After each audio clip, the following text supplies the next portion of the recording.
have on the other left-hand shows. side, where all the meat is. I don't think we can necessarily Outside replace where all people. the meat is. I do like being where the meat is. I mean, Well, it's outside. Let's go. Anyway. Yeah. This is even better than the tonight on a very special episode of Chaos Incorporated. Like that bit right there is the cold open. You know, To just I would actually. I think we should definitely be. We've got the meats. Identico. We give you the meat sweats. and roll intro.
No, start at the base and work your way out. Caleb's got it. So many. Oh, you guys don't know me like that yet? Okay. Hello, everyone. Welcome to a very special episode of Chaos Incorporated. My name is Mallo. I'll be your host for this evening. And joining me is our fantastic cast. Starting first with Caleb, who plays Zed Lane. Remember, no matter where you go, there you are. Fantastic. Fantastic. Next up is Kaylee playing Shawn. How do I put this? My father liked to say that I was unburdened by conversational boundaries. This is a chatty episode too, so it's actually quite, yeah, I like it. Next up we got Michael playing Maxi. Mistakes were made, but not by me. That's okay. That could be the title of episodes 1 and 2 of this whole thing. Next up we have Dot playing Stitches. The key to immortality is first living a life worth remembering. Very true. Very true. Speaking of a life worth remembering, it's your intrepid GM and my co-conspirator for life. It's Alex the Humanoid. Talk to the people, sir. There's so many dogs barking in my house right now. So many dogs barking. They're so angry at Amazon. Okay, what's that quote from, Alex? I don't recognize the quote. Alex, who let them all out? Who? I am blaming my 7-year-old who is remarkably unsupervised at the moment. Oh God, it's an interesting thing too because around the mothership we use the term "dogs not barking" to talk about those things that people aren't crowing about just yet. So it's very ironic that you bring it around like that. Corporate synergies, stuff, things. I don't know. Those are words. We're gonna have a lot of words tonight. Is a special Q&A episode. It's a little bit of an early season catch up for those folks. We are putting out all of the episodes on our YouTube channel, youtube.com/Identico. And this is sort of we had a little bit of a technical issue with episodes 1 and 2. They may that's be called lost. an oopsie. No, I said it already. Mistakes were made, but not by me. This is true. Those 2 episodes were lost to the ether. So they weren't lost. So I downloaded them as I normally do after we finish the stream. But do you have them now? No, and the thing was is that I go through and I back them up, and for whatever reason, my backup didn't happen, and then the computer that I had purchased, my new streaming box, my new gaming streaming box, died, and so I took it back and they replaced it, and I it didn't get backed up. That was all my mistake. That's This why would- we've got new processes in place. It is. But this wouldn't have happened if we were streaming on an NZXT, hashtag not a sponsor, but could be, because Alex could, Alex might need a stream machine. I'm just saying, NZXT, if you just want to happen to drop off a little package at his house, you know what? Let's feel generous. Why don't you drop off a package at everyone on this stream's house? Yeah, Everybody and can get new stream machines. So how I about am that? currently using your NZXT cam. That is now my gold standard for monitoring my system runs Yeah? to make sure that my computer does not bloody explode. I'm sorry, I missed Alex's explanation of how he boned this up. Can somebody repeat it for me? No, I think Mallo got it on the recording. We're good. We're good. I stepped away for a second. Sorry, I totally missed it. So what we're gonna do tonight is I'm gonna do a love you, little bit Alex. up front. We're in rare form tonight. The pre-show was fantastic. We're gonna run through a little bit It of was the full of episode. meat, honestly. It was full of meats. Yes. We're gonna Like Gamera. God damn it. Gamera is really neat. He Oh, is yeah. full of turtle meat. We've been eating Gamera. Anyway, I'm sorry. Moving on. We're not gonna make it through this episode, are we? I'm gonna recap the season thus far in very short order, and as I go. So here's what I'm gonna do. I'm gonna recap episodes 1 and 2, what we're now affectionately calling the lost episodes. I'll throw up a quick spoiler warning because episodes 3 through 6 will be up on the YouTube channel. So if you don't want to get those episodes spoiled, I'll tell you when you can, stop listening. And we'll put that down in the description box below and everything like that if you want to jump ahead to the question and answer portion of it. But feel free, cast, to jump in and add some color on these episodes too as we go through. I'm going to try to recap them very quickly because we have a new face in Dot joining us this season. To be absolutely clear, that is her normal face. It's not a new face for her. It's a new face to the stream. Fair enough. It's a wonderful face. Fair enough. It is a wonderful face because Steph had some real life issues and she needed to step aside from her role as Apex. Yes. And she walked out with a hell of a ending on hers. Season 1 ended with a hell of a shootout with the team almost being killed or taken over by a rogue AI. That event, as we said, left Apex scared to her wits' end, and she made the choice to leave the team, renounce her tech, and find a quiet place to live in the world. Shawn didn't take this very well at first, but vowed to keep moving on. And it's in this episode, numero uno, where we meet Stitches in probably, I would imagine, is prototypical place, having only played one episode with Stitches so far, but we meet her in the diviest of dive bars. Yes. And over drinks with Adeline, she's convinced to join a ragtag group that needed a fourth person. Go ahead. Very easily convinced, mind you. Like, it was one drink. Hey, you're good with this, right? Yeah, why not? Stitches very quickly became the Murdoch in our A team. Yes. That makes, yeah. That's all facts. The yarn wall's Okay, starting to connect now, huh? I would like to table this for later, but okay, that means that Zed is our Templeton Peck. Does that make Maxi our I That think he's really- Hannibal. Hannibal. Hannibal? Yeah. Yeah. I don't know. I would say that it's more likely that Shawn is Hannibal and Maxi is like B.A. Baracus. You know, yeah. Didn't we have a bit about someone not wanting to fly? That was you. That was you. That was you. You were the one severely wetting themselves at the end of episode 1. That Or would be very bombing, rather. cleverly Yeah, but that wasn't in setting up character, though. all of you for the information to Yes. be shared. Okay, that's Not fair. me being stupid and not remembering what we did. It was a great segue. Mallo, take us back, please. Now with Doodly-doo, doodly-doo, doodly-doo. now with 4 team members, they are sent down to Texas to continue chasing after. Whoa! You are skipping over the meat of the episode. Said I was going fast. Hit me. You didn't touch on, Shawn meeting an AI, starting to work out to get swole as part of dealing with the grief.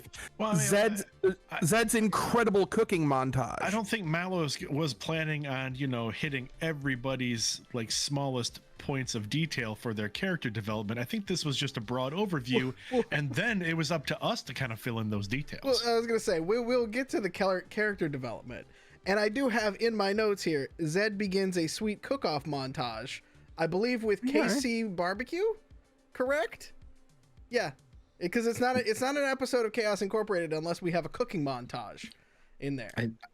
I don't remember if we had a specific brand that we were supporting without being sponsored. But also, Zed has robot arms. Zed does now have robot arms. Yes. Yeah, it's important to add. Yep.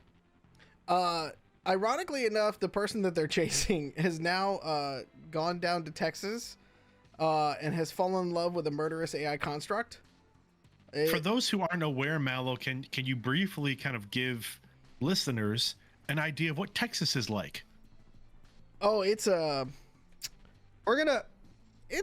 theocracy. It is. So I think Yeah. we touch on a lot of this later, because I think when we get around past the recap and Mallo's questions to you all, for our viewers and also partially for you four, I'm gonna start connecting some of the yarn wall Oh, this is a yard wall episode. that's been presented in episode. I won't be saying anything that hasn't happened in an episode, but I think recapping the yarn wall for everyone will help. Well, Okay. give us a background on Kelly Aguilar real quick. So just to say it, I'll stop. I'll let y'all get through your stuff. We clearly came into this without a written agenda, so That's okay. That's where the beauty of this. come. It's For called sure. Chaos Incorporated. It's fine. I did not understand the assignment. I did not get the notes. I did not get the syllabus. I signed up for the class late. I'm sorry. You will be getting a rundown for tomorrow here shortly, though. I'm almost done with it. Thank you, sir. But for real, give us a rundown on Kelly Aguilar, Alex.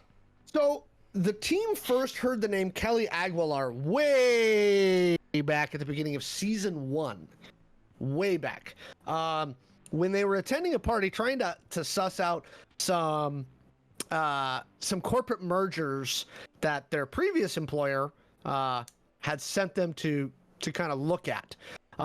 Kelly Aguilar was known for being an independent research scientist that was contracted by a whole bunch of different companies to do research into various types of, let's call it, augmentation. During that episode, the team met a brother-sister combo, one of whom was killed by Maxi, who had been experimented on by Kelly Aguilar. Now, Zed made the decision at that time, if we recall, to not take out Kelly Aguilar because Zed wasn't sure. God damn it! It's all my fault. No, I'm going to disagree. I think that was Maxi's call because Maxi was the one behind the scope. Yes, He was, but he was consulting, and Zed was like, "Don't do it." Oh, okay. And you guys That's took right. out That's right. the 2 COOs, but not Kelly Aguilar. And then- I do remember the discussion of taking a shot at her to make it look like we tried. But you didn't do that. Man, but knowing what we know at the end of season 1, it wouldn't have done a goddamn thing. There would have been a ting. So, the team decided not to take out Kelly Aguilar. And so Kelly Aguilar has kind of been floating in the background of everything that's been going on with all of this. Now, during Maxi's Day Out episode, which you can find on youtube.com/Identico, right? Maxi and Felix also got information that Kelly Aguilar was somehow involved in a laboratory that they found on a barge in the middle of the bay. And once again, Kelly Aguilar kind of fades into the background. What our team learns later is that she is not what you would call someone who submits her research to the ethics board. not even close. She's Okay. also not what you would call human. Not She's anymore. she's still technically human. She has had significant cybernetic rebuilding. She also has a partner who she has modified. She has now, at least. Yes.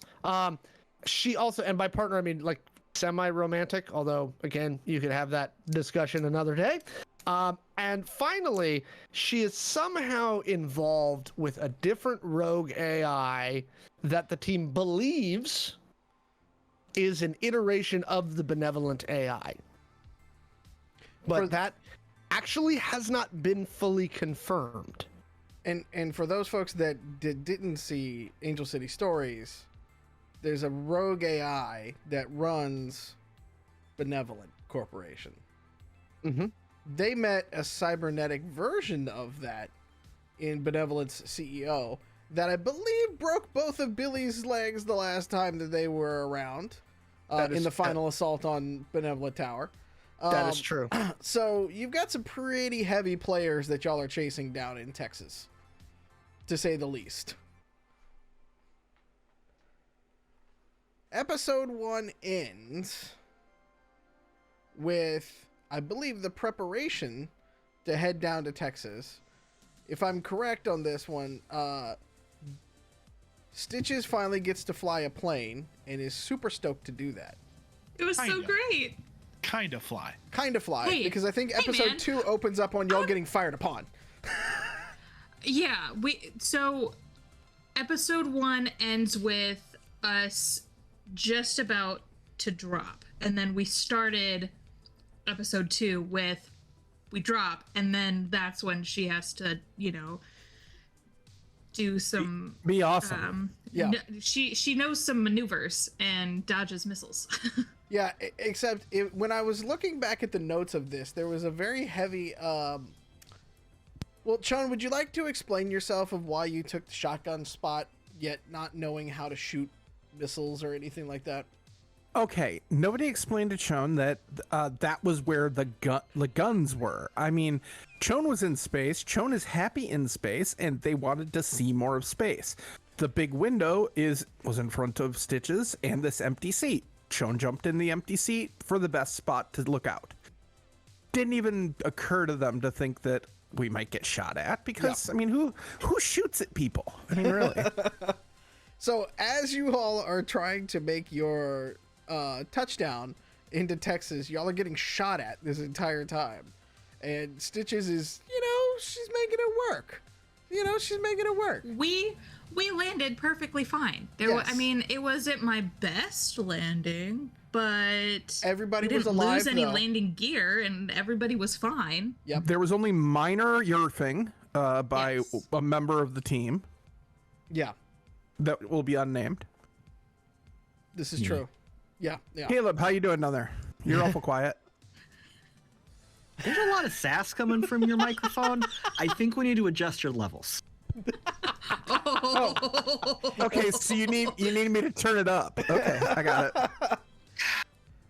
Noted, sir. I'd like to just No, I'd like this to is just what point out. happens when we record early in an evening. If we Yeah. recorded our normal time, we get a much more low key Kaylee. This is true. The caffeine hasn't worn off from earlier today. That's Yeah. true. It is in the first line of my notes for this paragraph of episode 2. After a few rolls and some very deft flying by Stitches, where everyone except Zed are able to keep their lunch down, y'all land. You're welcome. For complete continuity, Stitches almost lost her lunch. She just didn't. So This is true. like, let's just be fair and identify that she was flying and almost yarfed. Long story short, y'all make it down into Texas. Y'all stash the plane and some of your supplies in a new safe house, and you begin trying to hunt down Aguilar through one of these mega churches, essentially, because somehow, and this is where I'm going to need the team to connect the dots for me, somehow she's got connections through a mega church in Texas. Megachurch down in Dallas, run by one Richard Marin. Yeah. The Calvary Temple of Dallas, according to my very extensive notes. There you go. So talk to me a little bit about this whole setup in terms of trying to hunt down Aguilar in Texas. Well, Shawn did a little bit of, net detective work, as they are, they occasionally do. I mean, it's kind of a hobby, really. And we discovered that Richard Marin, who is 42 years old, has wife, kids, all this kind of thing. But he also had some ties to a machine cult in Vegas that was very much into AI worshiping. And that kind of led us back to some links that pointed us again at Kelly Aguilar. And it just kind of got a little crazy there at that point. Then we found out that Marin has some underlings in the church because we decided to dig into that aspect of it. And that he has a daughter that kind of likes to go into the dark side of the of town. Indeed, indeed. And I believe that is where episode 2 sort of ends with that bit of information, if I'm correct, right? Yes. Okay. So, minor spoiler warnings for episodes 3 through 6. If you don't want to get those are up on our YouTube channel. Go check them out. They're really good episodes. If you don't want the spoilers, you don't want the cliff notes, stop right now. And then we'll come back here after you go watch those episodes, and then we'll kind of get back through. Because Stop what you're doing, because we're about to ruin the plot and the story of these apps. there you go. Nice. Very nice. We look funny, and we're not making money. I did my hair. I don't look funny. Sorry, that was the royal we. That wasn't we as a group. Oh, okay. That was. The Okay. colloquial we. That was yeah. Because It was more like, wee! God damn it. Starting at episodes 3. So at this point in time, Shawn puts out a spider on the net to be crawling, looking for data. This will come back badly later, just yes. as a spoiler warning. Y'all continue looking into what is now called the Black Line Society. And I think you guys got hired for a job for about 1.25 mil in souls to look into a connection to Aguilar's New World Enterprises to steal a piece of tech, essentially, from there. I don't think it was ever explicitly said that it was from Kelly Aguilar's society, but the logo was very there, right? We saw the logo. Yeah. New World Enterprises, yep.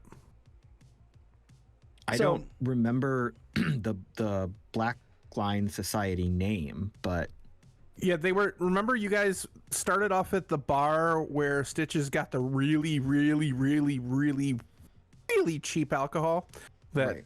got her very, very sick. And then you guys were sent to the private club, which was the Black Line Society. that's where it is. Okay. That's where the guards were like the two cybered out satyrs. Yes. And they were like 7 feet tall. It was ridiculous. I just imagine drunk Stitches walking in being like, whoa. This was after Maxi got you a bunch of greasy truck But food. she was still absolutely hammered. Like, Yeah. Oh, for sure. she had sobered up enough that she was able to just work her way through the interaction, but she was definitely still like feeling it. Yeah. So, you guys thought that y'all had found your in to basically track Aguilar. And I had a sneaking suspicion that Shawn may have had a little bit of revenge plot on their mind for taking this particular job as well. Anything that gets her a little closer to it. After the meeting there at the Black Line Society, Maxi reaches out to Silas, which is the head of the region of a secretive group called Providence. Silas gives more background on Aguilar and labels her an existential threat. He's very concerned about what is going on within that whole part of the story. And thus, the Shawn's spider turns up dead, to be blunt about it. Hey, you're getting into episode 4 already. Yeah. Yeah, Okay, just you didn't tell people. I'm compacting all of them together so we can, okay. you know. That's well, true. That's fair. It turns up missing, and Chone figures out that y'all have been traced back. And as such, y'all torch the safe house and the drop ship and just make a break for it. Throw things in a car, run as far as you can, and as you get about a minute away from the house, 2 missiles just come crashing into where the house was. So now you're on the run in Texas. No safe house. And being tailed No, so- by, I believe, a drone. Exactly. And Or being a tailed. couple of drones. Yeah, quadcopter drone. During one of those swaps and being tailed, Chone, you get into cyber combat with the drone and learn that the facial recognition software that it's running isn't coming from anywhere on Earth that you can find. Yeah, Orbital, which is another tie back to New World Enterprises and Kelly. Yep. So you guys are headed south based on Billy's IOG contacts. And this is where everything goes off the rails and goes completely wrong. As if torching your safe house and getting tailed wasn't bad enough. I don't feel like this was the moment it went off the rails. It went off the rails a little earlier, I think. Yeah, for sure. Like episode 102? Oh, you mean specific? Oh, sorry. Yeah, no, Carry no. on. No. So 2 of y'all ditch a car and head into the mall. I'm assuming thinking that hiding in plain sight was going to be a good idea. Typically not terrible. The plan that or at least the plan Maxi had formulated in his simple mind was that if we split the group, we could send one group away as a decoy group, and then the other one could make it safely to a meetup point. Yes. Maxi's initial plan was that he would be the distraction, Yes. but the group we needed to split the group equally. So Chone came with Maxi, and then Zed and Stitches were left on their own in a tiny clown car. I believe. Wait, yeah, you had the clown car. We had the truck. Yes. Yeah. Yes. And I would like to take task to your tiny, tiny mind. I would say keen tactical insight. I don't remember rolling for it, so we're just gonna kind of go with it. Well, Yeah, I thoroughly enjoyed making myself hotwire that truck. It was good times. nice. Yes. Well, here's the lesson for you kids when you're playing an RPG. You split the party, Bad things happen. and your tech mage essentially gets kidnapped by a Rav, because that's what happens. So, and again, that was a poor tactical decision. The 2 Maxi and Chone head into the mall to try and get lost in the crowd. Of course, that doesn't work. So Maxi at that point decides to split further and try to draw attention to himself. Yes. Unfortunately, again, that plan is no bueno. And moments later, Chone finds themselves face to face with a Rove. Yep. Yeah, a very creepy Rob that keeps telling me how beautiful I am. Indeed. So Chone is being held captive, and it's later revealed by Kelly Aguilar and one of her Ravs. And Chone tries to set themselves free. Meanwhile, Maxi asks the team if they're ready to go to war, which Billy gets all excited about because Billy loves this shit. Fellow Providence member Felix shows up, and plans are made to rescue Chone. Felix, who the group has seen, the Maxi has seen in Maxi's Day Off, but then the group also, I believe, ran into Felix toward the end of season 1. This is true. Yep. So Yes, Dot is actually we had a bit- introduced to Felix for the first time, I think. Yeah. Yep, yeah, that was the first interaction between Stitches and Felix, and she was highly impressed by the jump that he made, and yeah, we didn't RP into it as much because there was a lot happening between Stitches and Maxi, but there was definitely going to be there was some intent behind Stitch's actions. That episode was also a challenge because again, we had to. There was so much to do in that episode that we didn't have as much latitude as we normally would to like RP a lot. Yeah. I think we were all trying to kind of keep it a little more low key or contained, to let the story move forward so that we could get to the point that we ended on. Yep. Because what ends up happening here in episode 6 is that Billy takes his boys and basically, much like he did in Angel City, decides it's going to be a really good idea to go attack an Air Force base. I see a pattern here out of Billy's character. Look, As you do. It was a good distraction for them and kept the military forces away from our party. This is true. Mm-hmm. And after a pitched battle, and Shawn using some rather interesting tactics to help free themselves, all 4 or all 5 eventually make their way away with Shawn in a helicopter that survived. Billy asked for it to come back. It survived. I brought it back in. It landed in one piece and may not have stayed in one piece afterwards, but it's fine. Our episode ends with Maxi and Felix both giving Billy a marker, saying their catchphrase, "Providence provides for those who follow the path."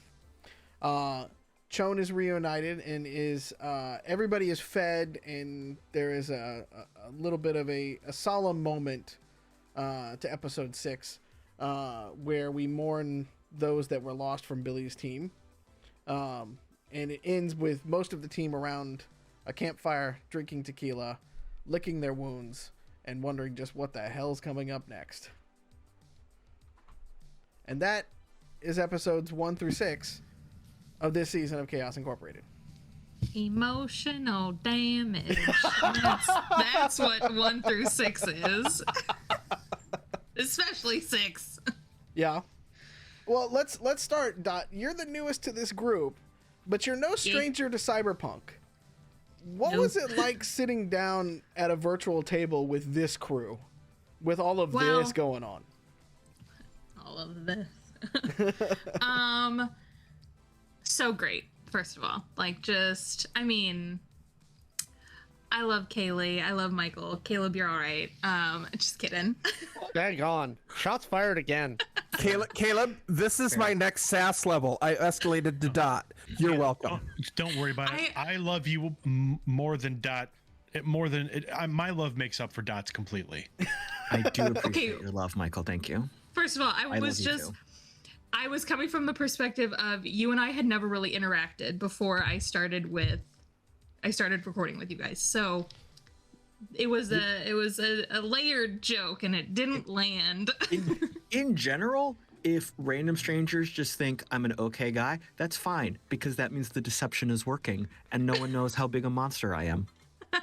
No, you are great. I thoroughly love and enjoy playing with all of you. It has been a wonderful experience thus far, and I know it will continue to be. I would say that the biggest challenge for me has definitely been just getting my mind around some of the system and setting elements, just because I had never jumped into Identico before this. My experience with Cyberpunk is Shadowrun, and even on that front, we don't really play Shadowrun. We play our own version of it. Which, yes, Kaylee. How does it feel to play a character that is actually competent? You know what? Hold on, is that hurts. shots fired at Resting Glitchface? No, is. No, that is shots fired at Dot, who has literally told me on numerous occasions that Val has no fucking clue what she's doing. And that it gets worse in season 2, and that I should hold on to something. So I was attempting to be complimentary. Oh God! Don't spoil season 2 for me. I just started. I'm playing catch up on that one. No spoilers. I haven't watched season 2 yet. I'm in the middle stuff. The bonus episodes. She's in the bonus eps. Yeah, we don't have to get into Resting Glitch because that's not this show. But having that as my benchmark so far. I love the cyberpunk atmosphere, and I definitely am drawn to that just general theme and genre. so getting to play a different role in the same kind of gaming space, I guess you could say, has been thoroughly enjoyable. And I will freely admit that I am not a rules person when it comes to RPGs. I don't read the rules. 90% of the time, you tell me what dice to roll, and I'll read the number off the top of it. There you go. Just because that's not the part of a game that I enjoy. I enjoy the story. I enjoy the RP. I could go an entire game without any combat and be perfectly content. But having the varying experience now, going through different styles of combat with the episodes that we've recorded thus far, has been very enjoyable. And I have found that I actually do like certain elements and certain creative processes with combat. So yeah, I like you guys. I think I'll stick around for a little while if you'll have me. Well, thank you. We appreciate you being here, for real. Yeah. For sure.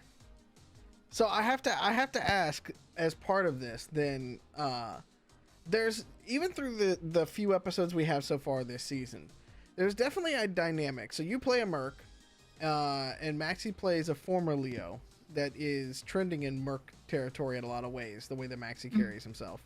Mm-hmm. How does Stitches view Maxi, like, in the game? That smile, Michael. Through a hole in the shower wall. Oh boy, that's something. I'm actually very interested to hear this answer, because this is a conversation that Dot and I actually haven't had. Yeah. I would say that Stitch's opinion of Maxi is very high. Going back to, I don't remember which episode it was, but when he had his guns all laid out on the table and he was cleaning them, she was like, "Ooh, this guy means business." I like that, because I'm not here to fuck around.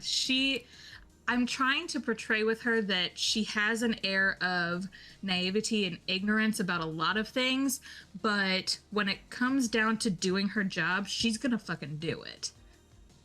And Maxi having that same kind of mentality of, like, business is business is very attractive to her. Maxi, what do you think about it? No, that's a great question. Maxi, I think Maxi sees Stitches as initially, another resource, right? Another resource to get our jobs done. Maxi's position was basically, human resources to an extent. That's what he was doing for Corpse after his job as a Leo. And so meeting new people is always there's always an assessment period of, okay, what can they bring to the table? What are they good at? What can we rely on them for? I think Maxi also quickly, like, warmed to Stitch's general kind of laissez-faire attitude about kind of life and things. It's a bit of a different tone than, for example, Zed's views, Chone. Like, Stitches brings a different feel. When it came back to Apex, when Apex was on the team, Apex was very much about that revenge. Like, Apex was very driven, to getting that justice, and that was another way to look at the missions we were taking. Stitches is coming in as a blank slate resource, and, like, to watch the relationship develop, and to obviously take part in that has been awesome. Like, I feel like Maxi's opening up to Stitches a little bit more as far as the personality that Maxi had before the show, in Maxi's past. Felix has alluded to it before, where that Maxi was at some point kind of a real party boy, and, like, obviously things took a drastic turn and Maxi did a complete 180 the other direction. So we're starting to see some of those smaller aspects kind of leak their way in, and part of that has to do with kind of the way Stitches carries themselves.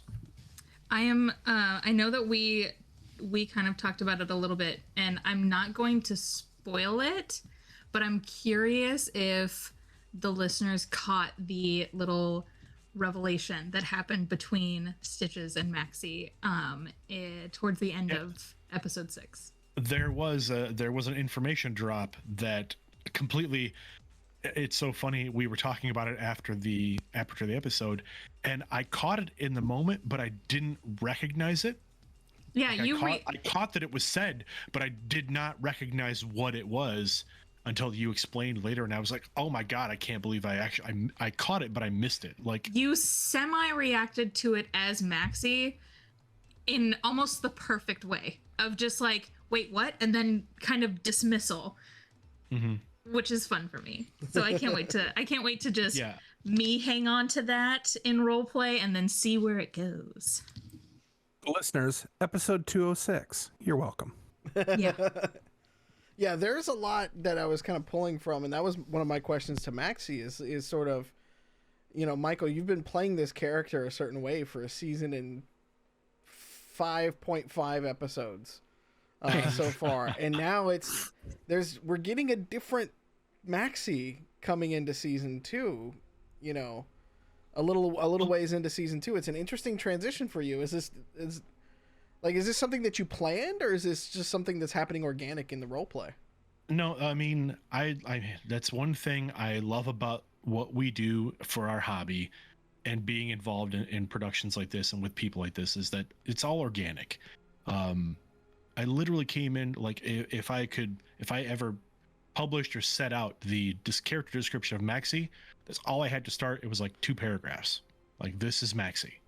Everything else that has come out has come through the game and through the role play, through playing with y'all, through Alex's, mastering the game, and everything else has been organic. So all these things, even the Secret Society, it's all kind of come through play. None of it was planned out ahead of time. So this change to Maxi's personality, these slight changes that we're seeing, these evolutions are organic, and I love that about this game, and about being able to again play with such a great group of people. So you all have planted seeds that are drawing these things out. I love it, and I think it's an interesting sort of piece, because I think a lot of the inside stuff that's happened in this game has all come organically. I mean, and again, you mentioned Maxi, but like we can talk about like the changes in Shawn from episode 1 of season 1. That's coming. I know we'll get there. Just, again, like Shawn and Zed and, and Apex through their storyline in the first season, like there was so much growth and change. And I love that. Again, I think for everybody, for the most part, it's been very organic, and I can't wait to hear, as you move past me to the next person, what they have to say about it too, which you can do now. I'll stop. Thank you for the segue. I did kind of want to like touch on that. Then you mentioned Shawn, so let's jump to, Kaylee. Like, you've had to deal with a lot this season so far, and kind of coming off the end of last season, right? You've got upgrades to your tech. You've been sent on a near suicide mission in Texas that got you captured and got you even closer to Aguilar. There's like, you've been dealing with the loss of Apex. Like, you've done a full character arc in like 6 episodes already. Like, talk to me about that.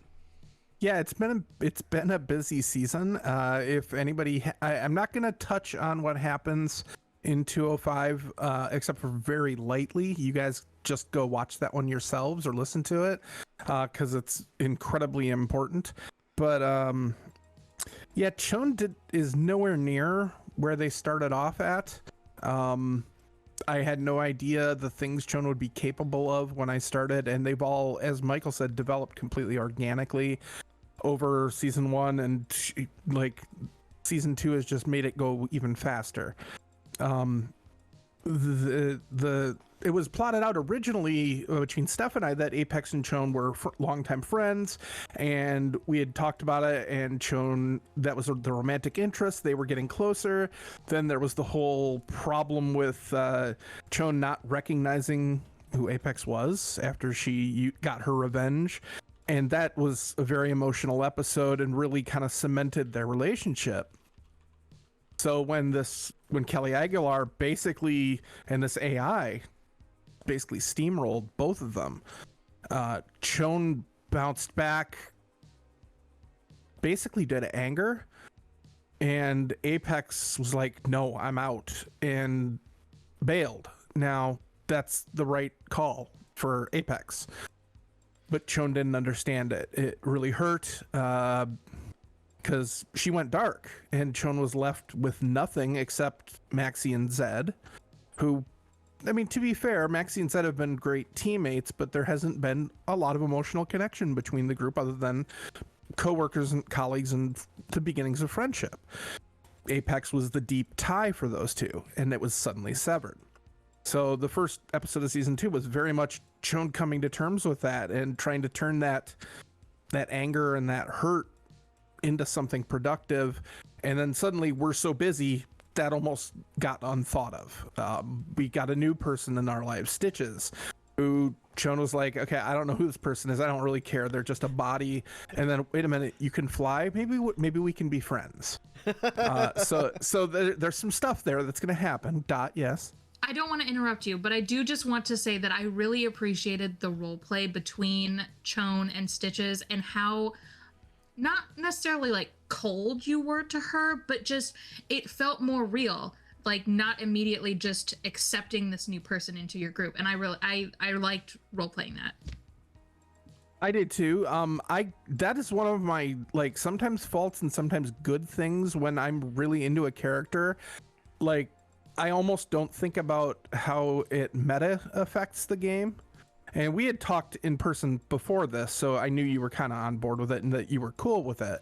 But like sometimes I will deep dive into the character to the point where it's like, okay, this is probably not a good choice for the game, but at the role play, it's exactly what the character would do, and that's something I'm kind of working on. But that's neither here nor there.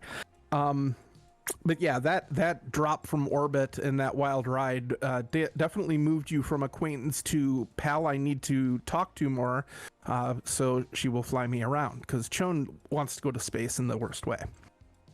But then all of a sudden, we were on our heels on the run, and Shawn got kidnapped by the creepy Rav that basically was a link to Kelly Aguilar and a link to what happened with Apex, and that kind of opened those wounds all over again. And in the solo episode, I'll give you guys this, but you should definitely watch the episode. Shawn has a chance to say goodbye to Apex and let that hurt go, while also trying to understand all this shit that's coming at them. And so when we get to the rescue, Shawn's kind of riding a high. Something's happened to them that they barely understand, that is possibly the coolest thing to happen to any human in the history of mankind. Their words, by the way. And it is literally, it's honestly like they're on speed, they're on high, they're almost spastic with this thrill. And that's going to come out in 207, probably when we talk about things and what happened, because the team doesn't know. Maxi has seen a bit of what Shawn can do now, and I expect there will be questions, and that will be something I'm looking forward to. But yeah, where Shawn is gonna, I had no idea going into that episode what Alex had in mind. I still have no idea what Alex had in mind.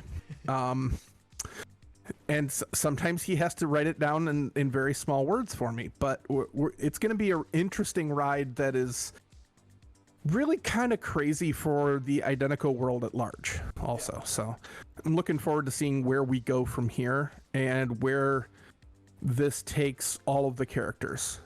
So I have to ask, with the events of the solo episode, which is episode 205, or episode 5, the way we number them on YouTube, but is it done? I got the idea that like Shawn was almost on like a revenge like quest, but maybe the events of 205 is putting that to bed, and it's.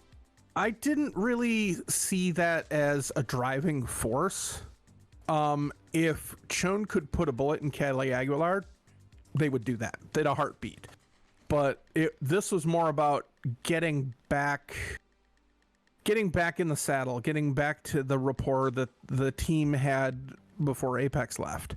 And honestly just trying to subsume the loss they felt in work. There may have been like aspects of it, but it wasn't anything I was intentionally playing into, so to speak. But who knows? It again, it's probably one of those things that was hidden and walled away in an effort to not deal with it. Makes sense. Makes sense. So Caleb, a lot when we talk about people bringing in like different aspects of their characters and stuff like that into the game, I don't think there's not at least as far as I can go back. I don't think there is a 2-episode span where there's not a cooking montage. Yes. Where did that come from? and before you answer, this goes back to the playtest of Identico over on the RPG Academy. There was a food truck and everything in that whole thing. Yes. I 100% believe that this trend started then. Yeah. Yeah. I have, as a player, when I am doing a playtest, when I'm doing a one-shot, there are always 2 things I like to do. One of them is try to involve sandwiches in some way, because that makes me smile. And the other is try to die. In a campaign where death is probably not on the table right away, I just gravitate to food because it's funny and it ties in real world knowledge that I have, because there's not a whole lot I'm good at in the real world, but I'm pretty good at cooking. So when it comes to things I can just throw out and feel like I'm contributing to the story in an interesting role play, I can throw some food stuff out. And it's been interesting because it's really helped you as the face of the group too. It's helped you build a lot of bridges to characters that if it was a bunch of mercs and things like that, you would never have been able to pull off. Yes. When we created Zed, I very much wanted him to be the intentionally manipulating, very devious, very underhanded corporate stooge. He embodies all of the worst things about the person who is on the corporate payroll, who lives the corporate mantra. And through that is how he connected to people. He was always reading the room. He's very Patrick Bateman. He's always 2 steps ahead of you in the conversation. He's always reading your body language, your vocal inflection. We invented a special piece of tech for his cyber eye to help him do that better, which was awesome. And I just wanted him to be this really slimy, manipulating, power-hungry asshole. And then as we got to play, as we got to evolve the character a little bit, Alex kept pushing me to figure out more about Zed's motivation and who he really was as a character. And these were really, really tough questions. And it was really challenging for me to answer. And I hope all the times Alex was asking me to answer them differently, he wasn't like at his wit's end ripping his hair out because I was giving him shitty answers. He's shaking his head on the video. But I had this idea of Zed as just that, like I said, a corporate asshole. But Alex was really pushing me to draw more of the character out and understand his motivation. And this was one of the biggest challenges I took on as a performer, as a role player. In the history of the characters I've rolled and played, there's 2 that have been, in my mind, very much connected and drawn from who I am as a person, different aspects of my personality and persona, a lot of real world, but in a different situation. And that because of that, they have been so challenging. And Zed is one of those characters. And he didn't start out to be that character. That was uncovered through role play, through interaction with this group, through the support and encouragement of Alex. There you go. And then to go back to what you originally asked about before I started rambling, the food thing. See, I recognize my own problems, y'all. I know when I'm doing it, I can just bring it around. That's how I survive at work. So the food thing, yes, it's a fun joke for me, but it became like a very interesting social grease for Zed to connect with different types of people, like you asked. And I think that was one of the big motivating points for pushing Zed in a different direction than I'd originally thought of him and created him. Yes, he is that driven, power-hungry asshole, but this other dynamic of him almost showed him in real time as we were playing the game. There's different ways to connect with people. It's not just him exerting his influence and charisma and skills at manipulation. He can connect with people on a real level. His connections with Chone and Maxi and Apex, the connections he built with Stitches when we came in and started interacting and doing goofy makeup scenes. Listen, this is where I'm gonna interrupt, because it's not just about connecting, and I've noticed this about all of you, and Dot's fallen into it, and I don't even think most of you realize you're doing it. But it's something I have found fascinating both last season and this season, is it's not just about connecting, but every one of those actions is about providing care and support through action, right? When you feed someone, you are providing care. It's the most baseline from the time a child is born through when we do things, right? We make dinners for our friends and our families, and we associate care and love with the concept of food and sharing of meals and creating food for other people. The makeup scenes, right? It's letting someone see a part of themselves that they don't normally see. So when you're giving a makeover, you're giving someone a fresh perspective on their lives. There was the scene where Shawn and Maxi are playing Minecraft, right? But in that moment, it's about, and somebody, we'll have to clip this piece out later. It's about Maxi taking that moment where this is not Maxi's world. This is not a thing Maxi does, right? But to Chone, this is a very important activity. To Chone, this is very critical. And so Maxi taking that moment to learn about and participate in an activity that means a lot to Chone. Because through all of season 1, when Chone was stressed, when Chone didn't know what to do, Chone would play video games. Chone would fiddle on their glow, right? And so again, I don't know if the cast realizes they're doing it, but every one of the times that they step back and are getting these weird interludes, it's not just about, it's about showing that they care without having to go through the like, we don't have to verbalize it. I don't want to because verbalizing it is uncomfortable and hard, right? And so what we'll do is we will just make breakfast. Yep. Or after Dot is hammered from drinking God knows what, right? No, Stitches, not or Dot. Stitches is hammered. Yeah, from drinking Dot, God knows that's on one half dozen to the other. That's on Right. Identico After Dark. After dark, Let's- after yeah. dark. Yeah. So After, but my point is it's let's stop at the taco truck to make sure we can get some food in their stomach so they don't die, right?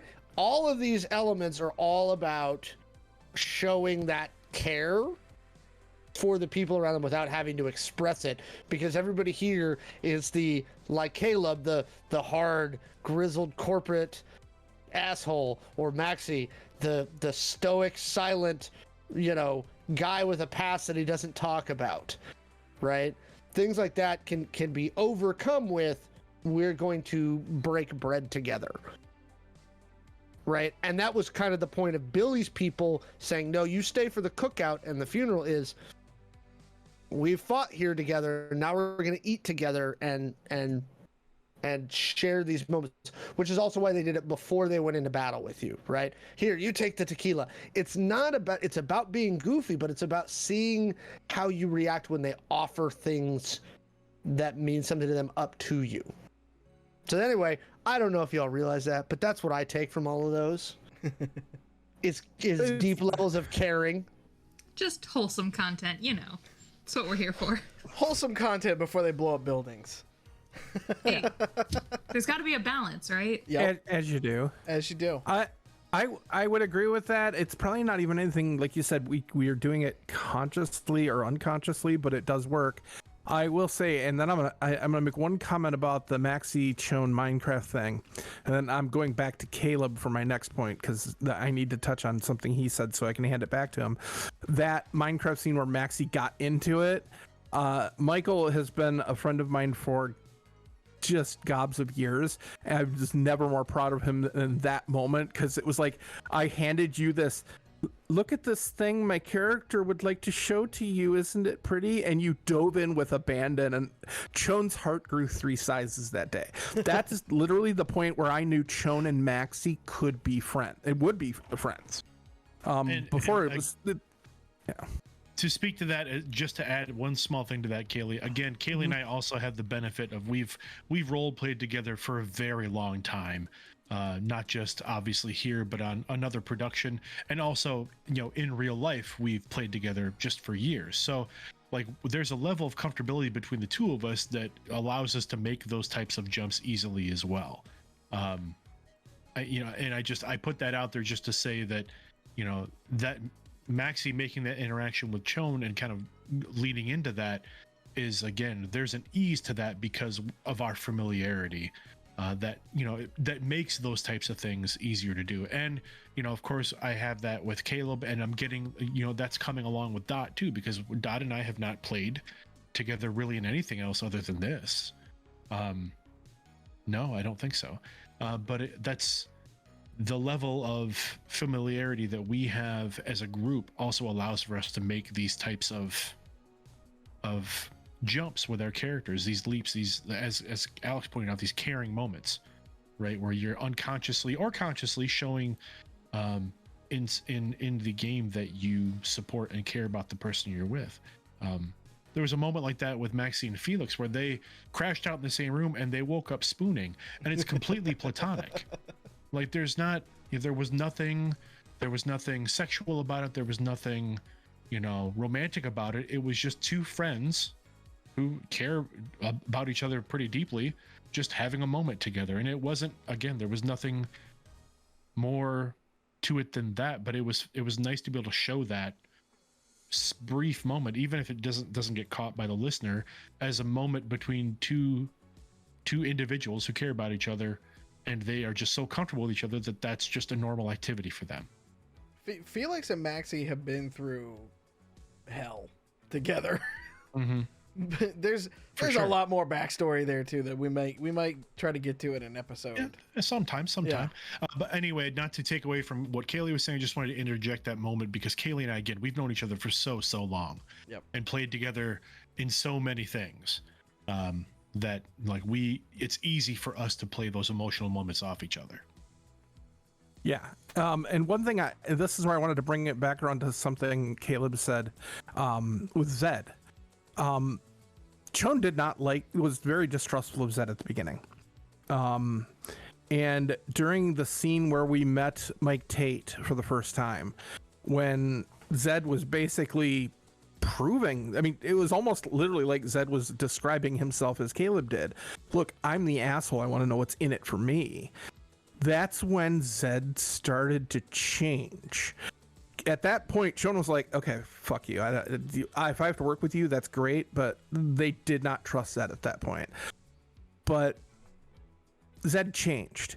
And there's an entire episode where Zed and Shawn started to bond during the Bosco scene.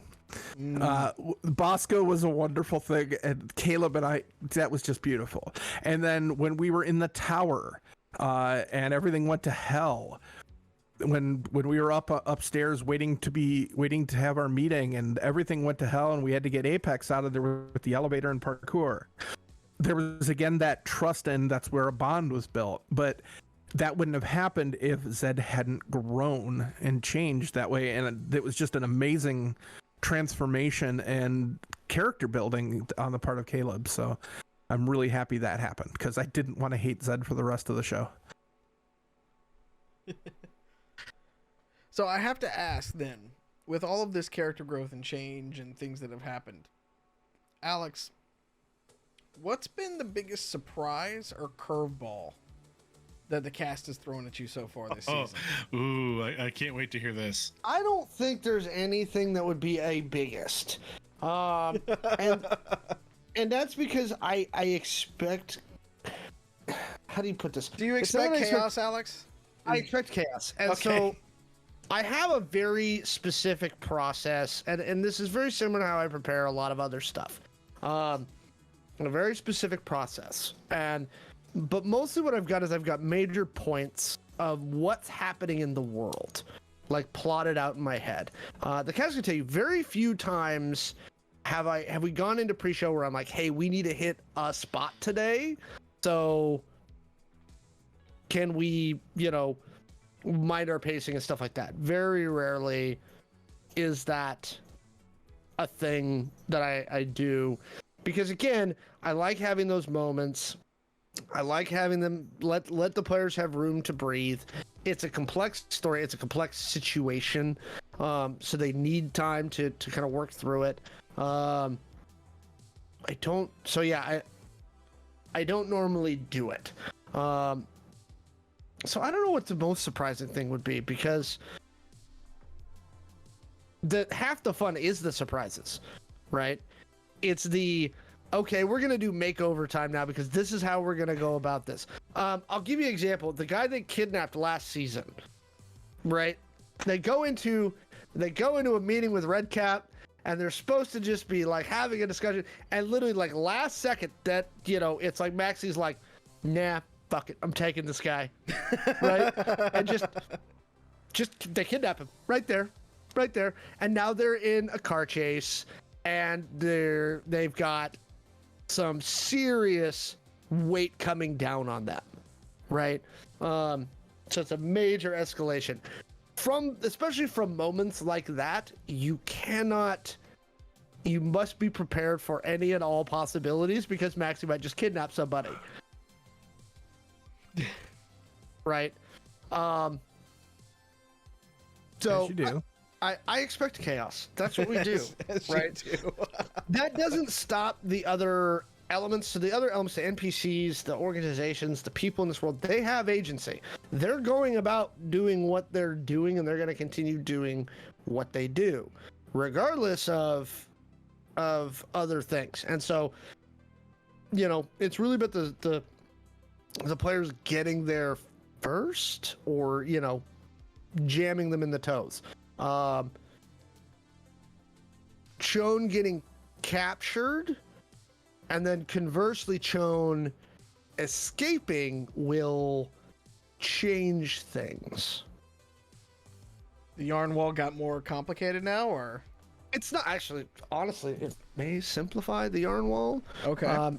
It will probably bring, I would guess, and I'm not going to speak for the players, I imagine it's going to bring the conflict into focus for the players. Right? Okay.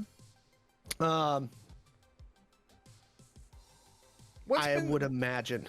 What's been the thing, because you mentioned connecting some of the yarn wall and stuff like that. What's the biggest thing that you can say that you laid it out on the yarn wall and you were like, that's easy, they're going to get that, and then they just blew right past it? Or is that going to give away too much? If it's going to give away too much, let's not spoil the season. That might give away too much. Okay. That might give away too much. I tried, chat. There's a lot of different things happening simultaneously, and there has been, and that's been the biggest challenge, I think, for some of this, which is it's not like a fantasy thing where it's like, it's not like Tolkien where it's like the forces of the West and the men, and they're going to fight Sauron. Like, there's just two sides, right? Yeah. The problem is that there is 9 sides, right? And it's been that way since the start, right? And especially initially, I mean, like, the characters are like, yeah, this is who pays us, and this is where we're gonna be, but, you know. And at that time, you know, I think, especially for the first part of the first season, it was a lot of everybody had their own agendas. Like, Zed had one, Maxi had one, Chone had one, Apex had one. As we start season 2, they've kind of been forced into having a singular or a more focused agenda, right? Because of who they've signed on with. And now, after the events of the last couple episodes, I think that's going to further focus them into not only is our agenda what these people are, but it's this specifically. This is who we're after, right? Fuck this person in particular. Right. And so, yeah, that's the interesting part. I'm good with that. Revenge quest. I'm still thinking it's a revenge quest here. So Well, I want and from- Go Go ahead. ahead. No, go ahead. Go ahead. I mean, I don't know if I'd say it's revenge, but there's definitely been a couple of people who are basically at the root of what is causing your problems, or have been coming after you since for a while now. So with that in mind, I kind of want to. We'll end this Q&A sort of portion is. And we got bad blood. Bad blood. What was there was a parody of that one that was really good, about villains or something like that, from Batman versus Superman, I think. But I kind of want to go round robin style and kind of ask everybody, like, what's the one thing that you sort of expect from the season going forward? What should our viewers and those be ready for? What is it that your character is sort of expecting out of the rest of the season?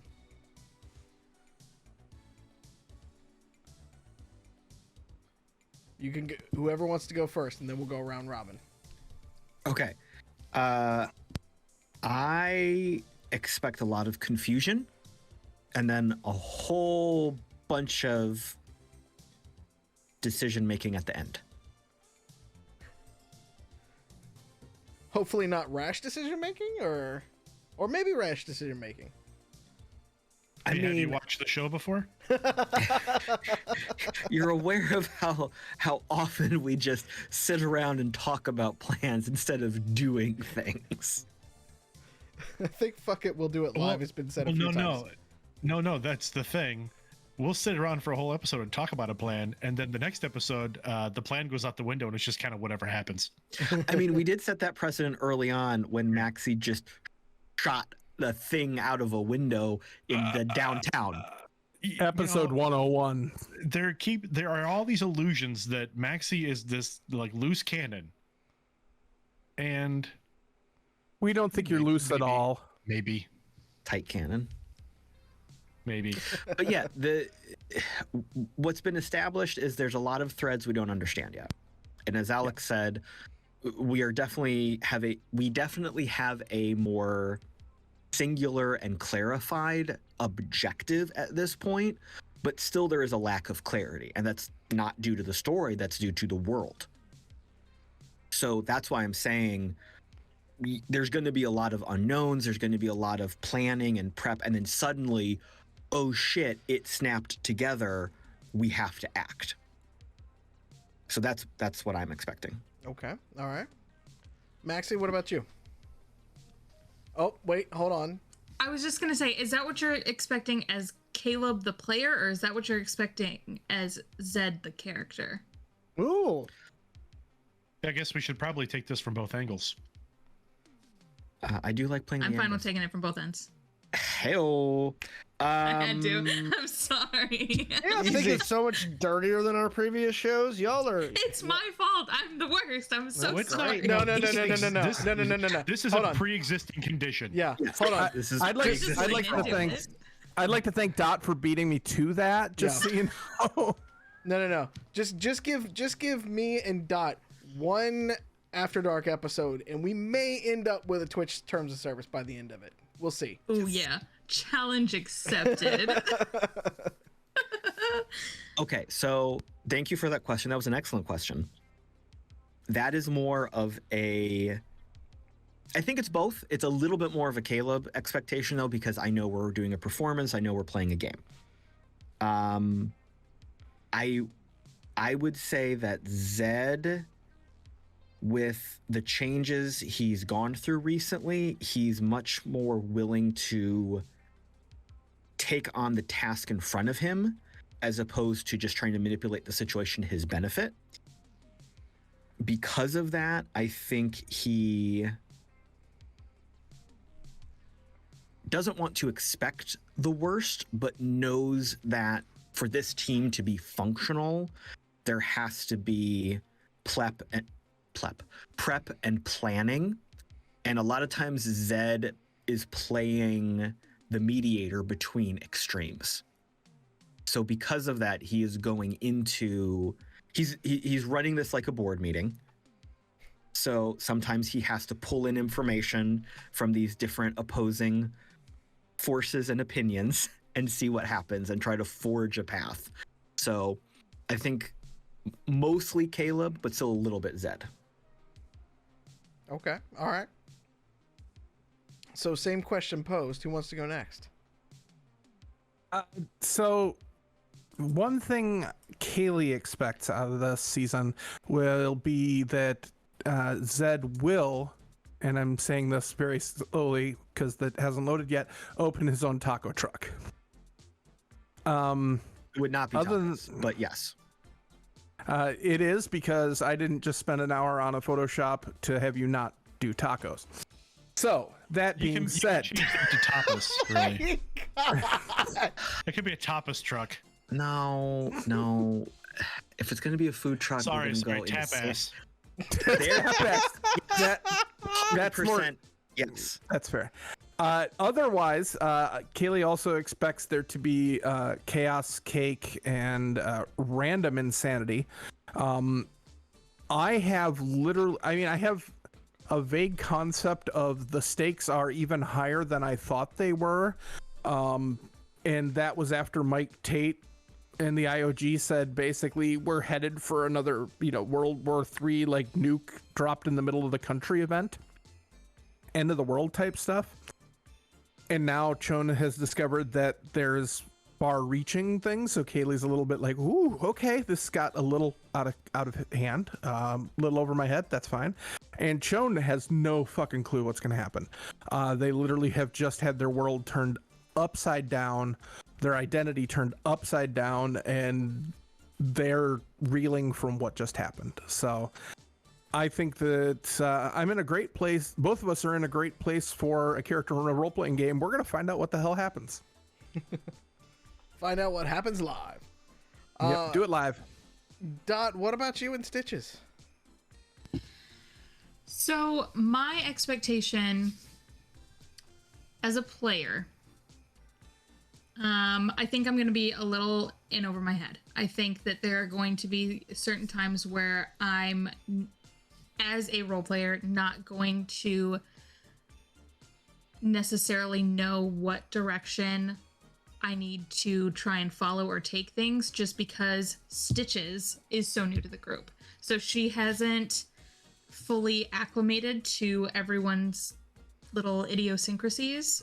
She's picking up things here and there about behaviors and likes and dislikes and reactions to her own behaviors. So I think that it's going to be a lot. I think my expectation as a player is to just go with the flow a little bit, and then as Stitches, have those reactions be as authentic as I can make them. Just because I want her to feel like not just an extra person that was tacked onto the group. I want to eventually get to the point of them seeing her as their teammate. Nice. I will throw this out there. I'm gonna argue that's I'll argue just from the position of a player outside the game, but then also in the game. I feel like that's happening or happened already. Like this, the acclimation period. I kind of feel like for the most part, the acclimation period I think is over. I think with certain things, yes. Yeah, for certain things. Yeah, because I think that there's still a level of trust between everyone else and Stitches that hasn't been built yet. Because, like, I don't personally expect Chone to trust Stitches as far as she can throw her at this point, because they haven't had an opportunity to really interact with each other outside of just, hey, I'm being kind of flirty right now, and that's funny, you know? There hasn't been a moment of intensity between the two of them that has really just bridged that gap. Same with, like, her and Zed. There have been moments of, you know, comedic behavior, but not necessarily anything that they've shared that would make them close. No, no, that's a good point. You raise a good point. Yeah, you haven't forged the emotional bonds that turns a group of people working together into a tight team. Yes, she is doing things at this point to get you to like her and think that she is competent in what she can do. That way, that bit of trust starts to get built, and she's trying to present the expectation that you can rely on her. Nice. I would like to just kind of say that's interesting, but like from Chone's point of view, and we'll definitely dig into this in roleplay, that's a great way to make a teammate feel like you are a valuable asset, as Maxi would put it. Yeah. As somebody that Chone would go shopping with on purpose, they'd go to Zed every single time. Right. They'd go to Maxi before they'd go to Stitches. Now, Chone has no fashion sense, but Chone trusts those two as friends, and it's going to take more than just being competent to generate those bonds, at least from this character's corner. Sure. That'll be fun to play. I read that, or I interpreted that as this is Stitches, like, kind of just putting those beginning bonds out there. Like, Yes. you know, to start with, I need you to see me as a competent team member, and we can go from there. Like, Yes. Oh, sweetie, competence is way overrated in this group. Well, she wants you to at least know that she's trying her best. Yeah. that we can agree on. That's good. All right, Michael. Zed also has a very binary view of people. Mm-hmm. So you're either in or out. Yeah. And at this point, you're in. I think there was one point, oh man, I'm trying to remember exactly how that conversation went, because I think, like, I said something as Stitches, and Zed responded with, yeah, she'll do fine. And I can't remember exactly what the context of that was. I do remember that exchange, but I don't remember what it was about. Yeah. But Dang that's it. like the Go back and watch that's the like episodes. You'll find it. So fourth room middle manager Mhm. parts of Zed. That's just the snap decision. Again, the reason we're doing this is because some of those episodes can't be watched. Okay. Hey, to be fair, 203 is 80% there. I kid. I totally kid. I love everyone. Honestly, I think that it actually was. I think it was in I think that conversation happened in the, like, meeting room when Stitches was first being introduced to the team. Yeah, I so think yeah, it it's did gone. Shucks. All right, Michael. What is it that you're expecting from this season? All right. Well, as a player, as Michael, I'm expecting the same thing that I think I've been expecting from day one with this group. And again, this is something that Dot just, you know, continues to add and bring to the table. Is just a high level of role play, a high level of buy-in. We're all trying our best to work together to tell an amazing story that we enjoy playing and that would be enjoyable to listen or watch. Right? This is a performance, but at the heart of it, it's a game, and we're all playing it together, and we're all having fun doing it. That's to me at the absolute baseline. That's what the rest of the season is going to be like. And as long as Chaos Inc. continues, that's all I really expect out of it, is that we will do our best to tell an amazing story with Alex at the helm. Mallo, you know, working production when you can, coming in and playing with us as a part of the team when you can. You know, again, we all work together so well. that's what I expect moving forward. As far as Maxi is concerned as a character, Maxi's in a really weird place right now. And the weird place for Maxi is that for most of his career, he's been able to rely on the fact that he was working with groups that had high levels of resources, and also in this other group, this secret society, Providence, that there was a level of support there as well. And within the last season, that level of support was relied on so heavily that suddenly it was gone. Like that resource dried up, and that's not something that Maxi is used to. And it's a hard lesson to learn. And then also, conversely, for his friend Felix to show up, knowing that it could put Felix and his relationship with that organization in trouble as well. That was a level of deep feeling and and commitment that was kind of world changing again for Maxi. And again, with the loss of Chon, with that loss of Chon, there was a hard realization that this is entirely my fault. As far as Maxi's concerned, that entire span of events is directly his fault. And we've reached a point with this group where it's no longer, again, it's not Maxi looking at this team as a group of resources, but as people that he cares for in his life that he has let down. So going into the rest of the season, there's definitely there's something he feels he's always going to feel like he has something to prove or make up for. That may change, but moving forward, that's going to be a big motivator for him. And to just kind of put this small token thing out there, he's also getting feelings he hasn't had for a while. He's experiencing feelings he hasn't had for a while for another person. And that's also, it's also confusing for him. I love that most of you all just went and pointed at yourselves. Mainly because I don't know where everybody else is in frame, so I'm just. I mean, Zed's up for anything.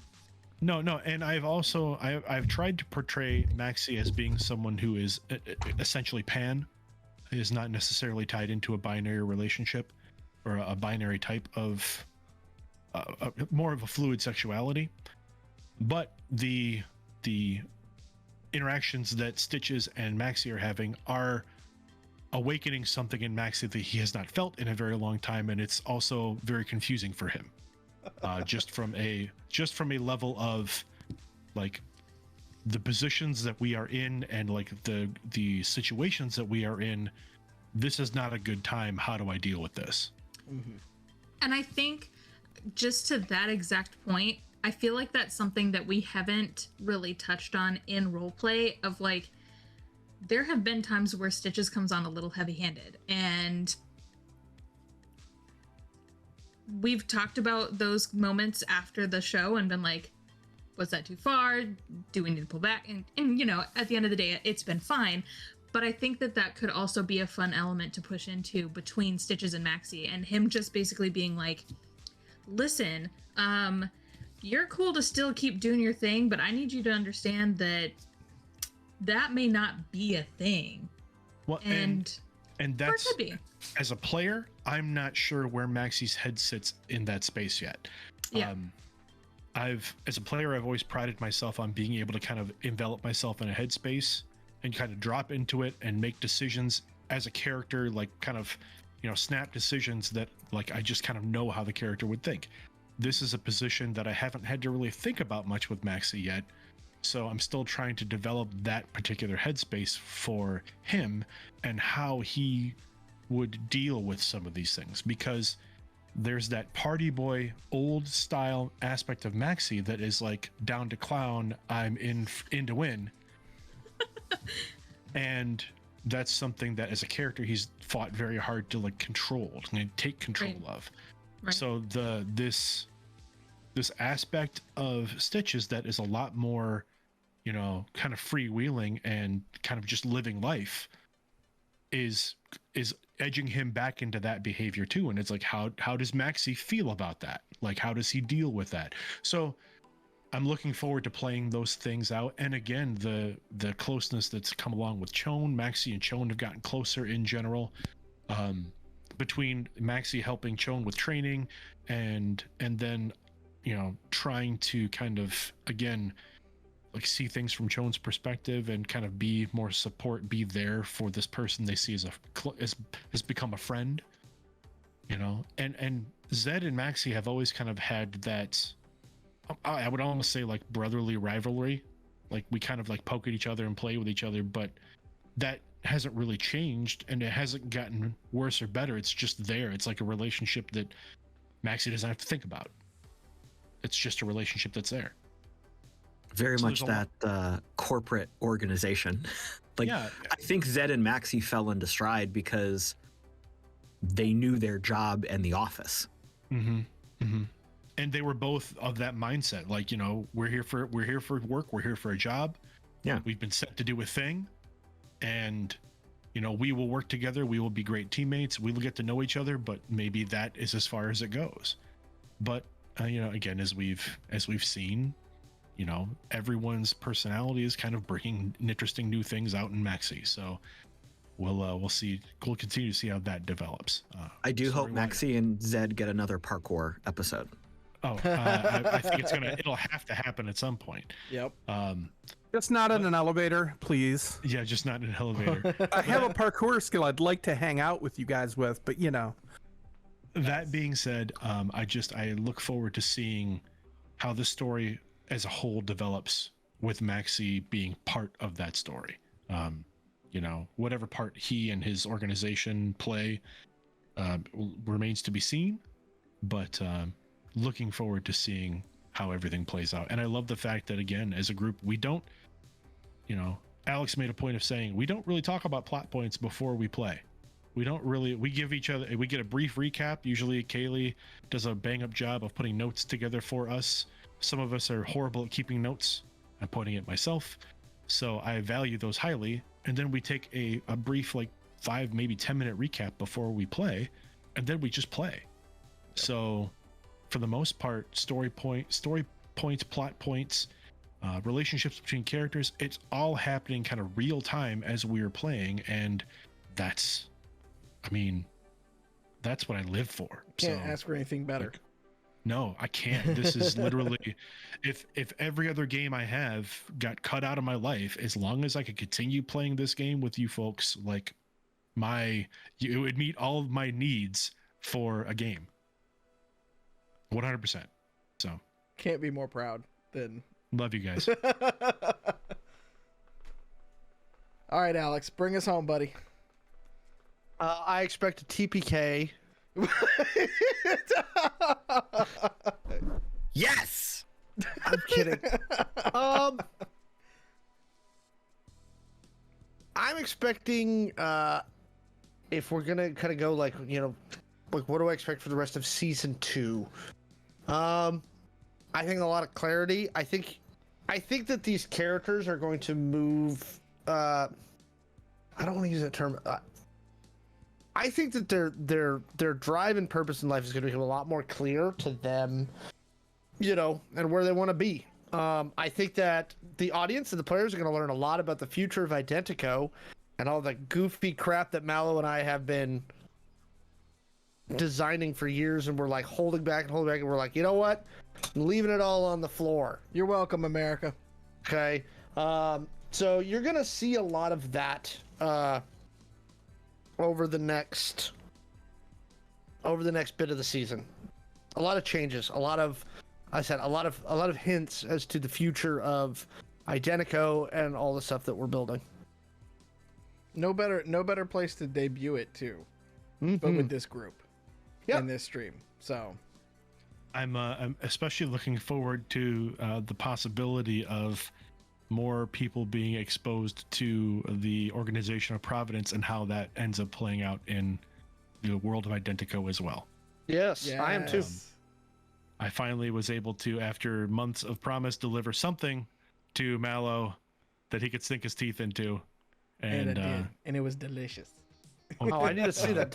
Have I not seen this yet? No, I think I've only shared it with Mallo. Michael and I have been putting a little seasoning on this dish behind the scenes. Yeah, It's still an aperitif. It is not quite an entree yet. Yeah, but it's good stuff. It's really good stuff. I'll see it soon. All right. Well, that is all the time that we have for you tonight. Thank you for joining us over on the YouTubes. Before we jump off, a quick plug for merchandise, because I'm wearing, and so is Kaylee, our brand new Chaos Incorporated long sleeve t-shirt that is up at playidentico.com/merch. Go check it out. It comes in this fetching black and that fetching pink color as well. If you order now, you get it probably by the end of the month, I would say. If not, It was like 2 weeks ish. yeah. Depending They're on print where on you're demand. at. Yeah. Yeah. Yeah. They're print on demand. It's good quality. It's a heavier kind of thing, so we're getting into fall time. So perfect for hanging out when the cold weather hits. We got some other merchandise and stuff like that up there, including some Chaos Incorporated stickers and just some good stuff, including the core rule book in hardback format that I will ship to you personally. So go check that out. If you're watching this on YouTube, you can watch us live every other Tuesday. Just check our stream schedule over on twitch.tv/Identico. And that way you can chat along and join the chaos live and watch it unfold in front of you, because it has been beautiful so far this season. Otherwise, catch us on the socials at Identico on Twitch or at Humanoid Games on Instagram. There we go. That's a thing. We have things there. For the rest of our cast, Dot, where can they catch you? Normally on the Twitters, .matrix_01, as well as on the Resting Glitch Face and Gaming with Gage and Friends podcast. Yeah. Kaylee, where can they find you? You can find me up on the Tweety app at Anime Girl, and you can find me here and over on Rourk and Rasp. I'm on the next 2 weekends for a charity stream with Michael and the Seriously Let's Play game the following Saturday. And also Redemption Season 8 debuts October 15th. We are back in recording, so you can find both of us there as well. All right, Caleb, where can they find you? I am on the socials at the Caleb G. You can hear me on various RPG Academy productions. You will 99% see me in person at a Catacon this year in November. And you can also see some of my charity work that I'm trying to build some momentum on over at 0.5past.org. And a quick plug for 0.5 Past, I think. Caleb, hold me to this, though. The Pelotonia is still going on for a little bit. So we're always raising money. There you go. It's 24/7. This man is raising money to fight cancer 24/7. Go to pelotonia.com. Search 0.5 Past. Donate. It's pelotonia.org. Pelotonia.org. Then search 0.5 Past. If you don't go donate, you're banned. You fix That's what I it. did. You can Banned. fix that shit in post, Shawn. It's fine. Yeah. Fuck it, we do it live. Michael, where can they find you, sir? You can find me on the socials at losermlw. I'm there on the Twitters, on the Instagrams, even on the Facebooks, pretty much everywhere with that. If you search that in Google, you'll come up with some interesting things, I'm sure. You can also find me, as Kaylee already mentioned, you can find me on Rourk and Rasp as well. The next couple weekends, this coming weekend and the next weekend, we're both in some Seriously Let's Play action and the charity stream that's going on there. So please tune in, donate if you can. It'll be a wonderful set of games. And then, of course, Redemption is coming out very shortly as we are recording that. And you can also find me at the audio drama Tubular Teens with Titans, which is a Super Saiyan Power Rangers inspired audio drama. I play the villain. It's a lot of fun. And the villain is amazing. Harbinger's not so bad. I enjoy chewing scenery. It's a lot of fun. Yep. Alex, where can they find you when not hanging out in Identico? As always, I am on all the socials at Alex the Humanoid. That's Twitter and TikTok and pretty much everywhere. Also, you can find me at the Gamers Heaven in Seattle, and we are running Identico every Thursday at 7 p.m. Also, we just reset the campaign, so we're going to a new setting for Identico at the store, so they can come hang out. New players are always welcome, so come see us. Yep, we just slot you in right as you come in. So it's a living campaign, which means you don't necessarily have to come week to week. If you have to miss a week, it's all good. We can just bring you right back in. If you're going to be slotted in by anybody, Alex and Shawn, they are wonderful to just slot you in. Yeah, Yes. This episode's definitely getting marked not for kids. I mark all of our episodes not for kill. I mean, just come on. For everybody here, for every of you watching at home, thank you all so much for tuning in. Drink your water, take your vitamins, be good to yourself, be good to each other, and don't forget to stay weird. We'll see you next week, all right? Bye. Bye. Goodbye, everybody. Finger guns.